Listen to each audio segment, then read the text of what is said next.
Hello Accounting 202 students. Today we're going to work through Chapter 10, Performance Evaluation. So just a little blurb before I start. Okay, so performance evaluation is to do with decentralized operations where you have managers in different locations, different divisions and different product lines. We reward managers based on their division's performance.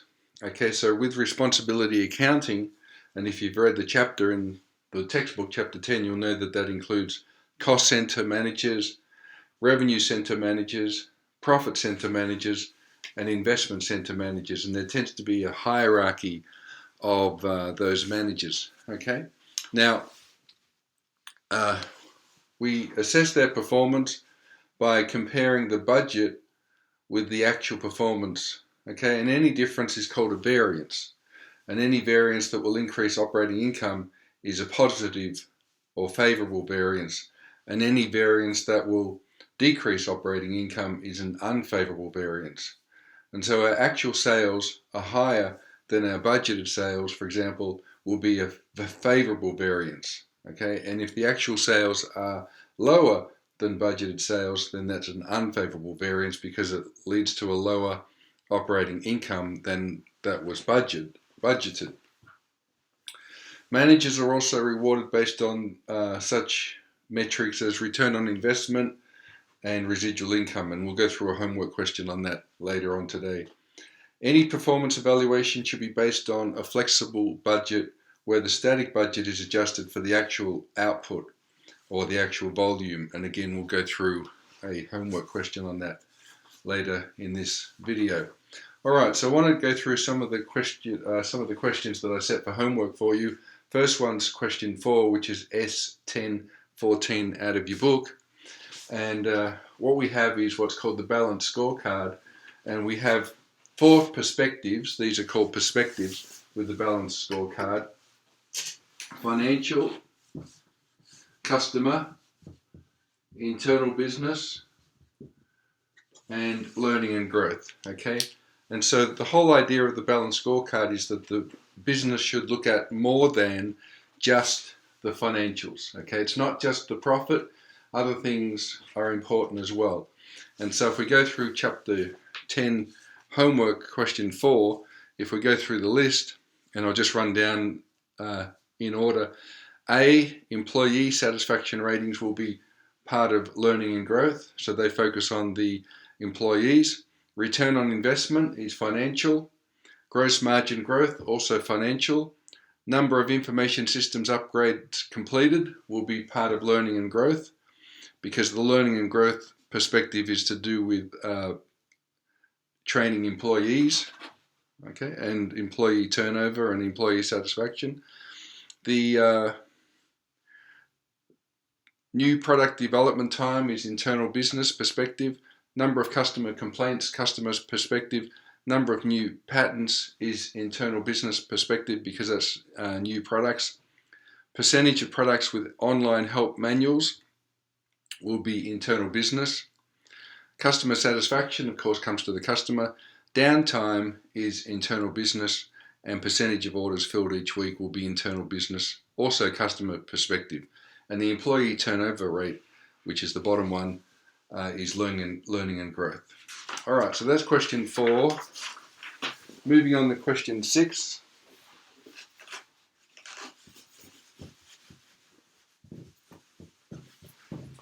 Question 6 relates to performance measurement, and we're going to look at the return on investment.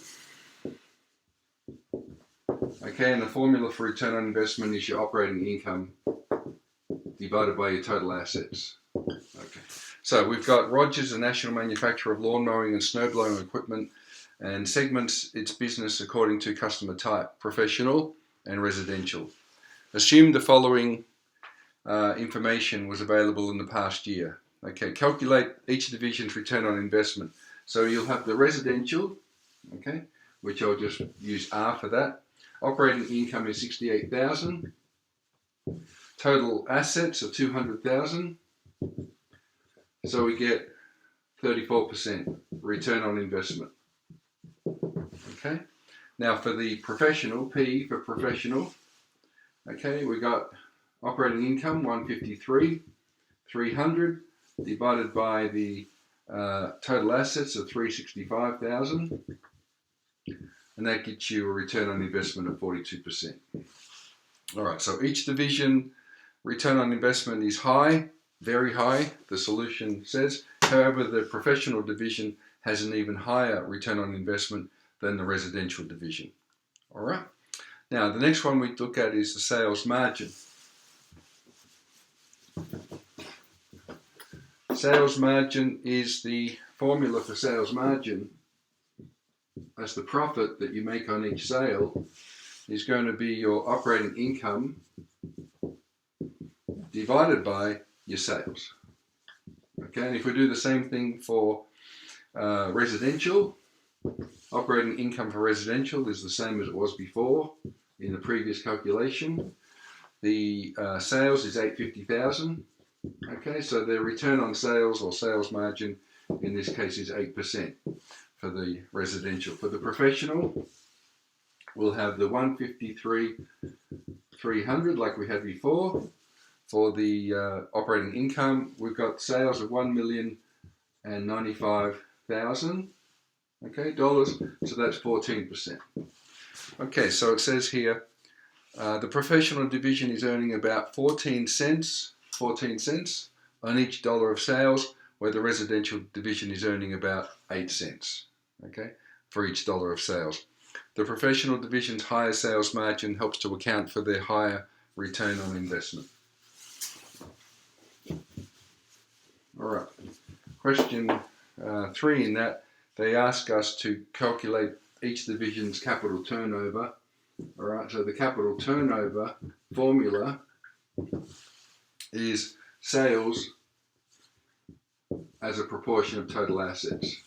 Okay, and that gives us our capital turnover. And the answer is not a percentage in this case, it's times. Residential, 850,000 sales over 200,000 assets. So the answer is 4.25 times. And with the professional, we've got 1,095,000 in sales divided by 365,000 in assets. So we get an answer of 3 times. So when it says interpret your results, the professional division is earning about or generating about $3 for every dollar of assets, and the residential division is generating about $4.25 for each dollar of sales. The residential division, given that that's higher, 4.25 versus 3, is more efficient. Okay, now next one is our sales margin multiplied by capital turnover to get our return on investment. Okay, so if you take your sales margin multiplied by your capital turnover, that'll give you your return on investment, which we calculated before, but this is just another way of doing that. So for the residential, we got 8% sales margin multiplied by capital turnover of 4.25 times. That gives us 34%. Okay. Whereas with the professional, we worked out 14% sales margin. It's a 3 times capital turnover. That gives us 42%. And they agree with the previous calculation that we did in number 1. So, does your answer for the residential return on investment agree with the basic return on investment? Yes, it does. Does your answer for the professional return on investment agree with the basic return on investment for the professional? Yes, it does. All right, next part. Even though the residential division's efficiency, as measured by the capital turnover, is higher than that of the professional division, the professional division's profitability, as measured by the sales margin, is so much higher that it causes its return on investment to be much higher than the residential's division. And number 5, we've got to work out the residual income. They've got a target rate of return of 25%. Okay, So residual income is going to be your operating income minus your total assets multiplied by the target rate of return. Okay, and the target rate of return is 25%. So anything over that, more than 25%, will be the residual income. Okay, residual income. So if we take the residential, we got operating income, 68,000, minus the 200,000 at 25%. Okay, that, if we work that through, that gives us a residual income of $18,000. Anything positive is good, all right, because it means that they met their 25% and they've still got money left over. Now for the professionals, you got operating income 153,300 minus the 365 total assets multiplied by the target rate of 25% or 0.25 if you want to do that with the calculator, and that'll give you a residual income of $62,050. Again, positive, they've already met the 25%, so in fact their return on investment will be higher in both cases than the 25% because you've got a positive number at the end for residual income. Okay, so both divisions are exceeding managers' expectations. All right, moving on to the next question.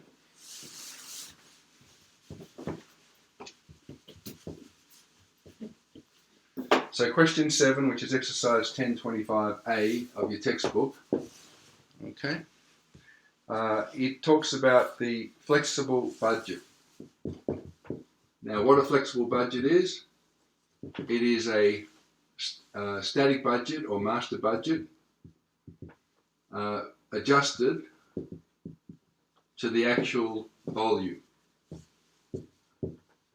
Right, so we take our static budget and we adjust all the figures to the actual volume or output, and that gives us our flexible budget. Okay, so it says here, question 1, what is the budgeted sales per unit? All right, so the master budget says sales are 165,000. The number of the volume in the master budget was 55,000, so that's going to be $3 per unit is the selling price. Okay, what is the budgeted variable expense per unit? Again, master budget 88,000, and the volume 55,000 again. So the variable expense per unit is $1.60. Okay, and what is the budgeted fixed cost for the period? Well, the master budget was 68,000. You don't adjust fixed costs for volume, and so that stays at 68,000. So the 68,000 for the budgeted fixed cost and the flexible budget fixed cost. All right. Now, what we do in requirements 4 and 5, it says compute the master budget variances. And so what you have to do here is you take your master budget and compare it with the actual, and you get the master budget variance. Okay, I'll call that MBV. So you've got your, for example, it asks for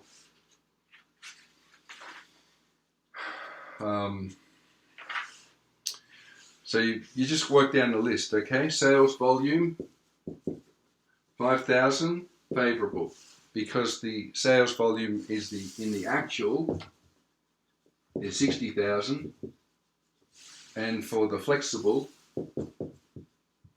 okay, the actual volume is 60,000 as well. All right. Now the master budget was 55,000, so it's a 5,000 favorable variance. Sales revenue 20,000 favorable. Variable expenses 11,500 unfavorable because they were higher, but that's because of the volume. But remember, we're not adjusting for the flexible budget yet. The fixed expenses were 1,000 unfavourable. And if we add all that together, right, not including the 5,000 there because that's volume, we get operating income variance of 7,500 favourable. Okay. Now that's just comparing the actual with the master budget. It doesn't allow for the flexible budget. Now when we do the flexible budget and we do the same thing, sales volume is 60,000, sales revenue 180,000. Okay. Variable expenses 96, and I'll just do this alone because they're not related. Contribution margin 84, and sorry, take that back. We got 60,000, 180, 96, 84,000 is the contribution margin. That's right, in our flexible budget. The fixed expenses 68,000, and so we get operating income 16,000. Okay, in our flexible budget. All right, so fill in the gaps. Use your D2L solution if you need to catch up the rest. Hopefully that makes sense. So just to work through this, the amount of the master budget variance for operating income due to volume being higher than expected is 7,000. Okay, now that's going to be, if I show you the figures, it's going to be actual for the master budget variance for operating income. The actual is 16,500. The master budget was 9,000, so subtract that. The flexible budget volume variance is 500, so subtract that, and that gives you 7,000 altogether, okay, which is your answer. Now, the amount of master budget variance for the variable expenses due to some other cause other than the volume is 3,500. And then, because actual is 99,500, flexible $96,000, that gives you 3,500. Okay. Using the flexible budget performance you prepared for requirement 5, answer the following question. What could account for the flexible budget variance for sales revenue? That would be selling units at a higher price than budgeted could account for the flexible budgeted variance for sales revenue. All right. And then requirement 6, use the flexible budget performance you prepared in requirement 5, answer the following question. What is the volume variance for fixed expenses? It is 0. Why? Because the flexible budget is not adjusted, doesn't adjust the master budget for fixed costs, only the variable costs. Okay, and that brings me to the last question, which is question 8, exercise 10.26a. I don't have time to go through this one today. It's also a flexible budget one, so just get your answer off D2L and work that through. Okay, try to work out what's causing the difference, and so they'll only take it to total operating expenses. So if I just give you one figure, the flexible budget, which is based on 9,500 cases, is going to be 56,450. So if you work through that, work towards that, then you'll be okay. All right, that'll do us for today. Thank you for listening, and I'll finish up there. Thank you.